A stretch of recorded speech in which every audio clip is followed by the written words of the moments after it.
श्रीराम समर्थ. श्री गोंदवलेकर महाराज प्रवचने दिवस 83. प्रपंचात भगवंताची नड आहे असे वाटले पाहिजे. प्रत्येक माणसाला आपण सुखी असावे असे वाटते.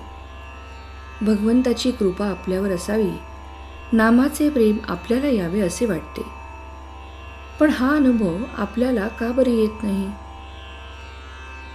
जगामध्ये पाहताना कुणी मनुष्य सुखी आहे, समाधानी आहे असे आपल्याला का बरे दिसत नाही? अशी अवस्था असायला काय कारण असावे? आपण सर्वजण सदाचाराने वागतो असे आपल्याला वाटते.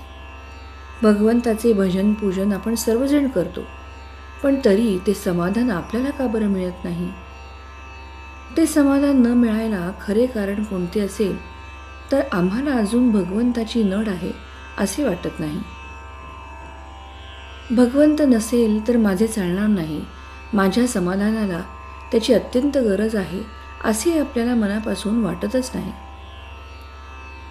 प्रपंचात पैसा अडका असावा, बायको मुले असावी, शेतीवाडी नोकरीधंदा इतर वैभव असावे आणि त्याचबरोबर भगवंतही असावा असे आपल्याला वाटते. प्रपंचाची स्थिती कशीही असो, मला भगवंत हवाच असे आम्हाला तळमळीने मनापासून वाटत नाही. आज प्रपंचात आम्हाला समाधान मिळेल या आशेने आम्ही प्रपंच करतो, पण इतका प्रपंच करूनही आम्हाला समाधान किती मिळाले याचा तुम्ही विचार करा. अगदी दूर एका डोंगरावर जाऊन बसा आणि लहानपणापासून आत्तापर्यंत केलेल्या खटाटोपात समाधान किती मिळाले याचा आढावा घ्या आणि निश्चयाने ठरवा की प्रपंचात मला किती सुख मिळाले. आज इतकी वर्षे प्रपंच करूनही तो आम्हाला सुख देत नाही. हे अनुभवाला येऊन सुद्धा तो टाकावा असे आम्हाला वाटत नाही. प्रपंचात आम्हाला सुख मिळेल ही आमची कल्पनाच नाहीशी व्हायला पाहिजे. प्रपंच आम्हाला शाश्वत समाधान देऊ शकत नाही हे एकदा निश्चयाने ठरले आणि हा निश्चय एकदा दृढ झाला म्हणजे मग भगवंताची गरज आम्हाला भासू लागेल आणि मग त्याच्या प्राप्तीसाठी आम्ही केलेल्या प्रयत्नांच्या आड जग, परिस्थिती वगैरे काहीही येऊ शकणार नाही.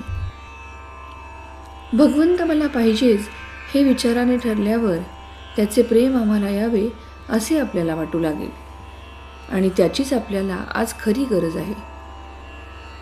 हे भगवंताचे प्रेम कशाने बरे निर्माण करता येईल? भगवंताचे प्रेम यायला एकंदर 3 मार्ग आहेत. पहिला मार्ग म्हणजे संतांची संगती करणे, दुसरा मार्ग म्हणजे सद्विचारांची जोपासना करणे आणि तिसरा मार्ग म्हणजे अखंड नामस्मरण करणे. त्यापैकी ज्याला जो जुळेल त्याने तो करावा. तात्पर्य, भगवंत हवासा वाटणे यामध्ये सर्व मर्म आहे. श्रीराम समर्थ.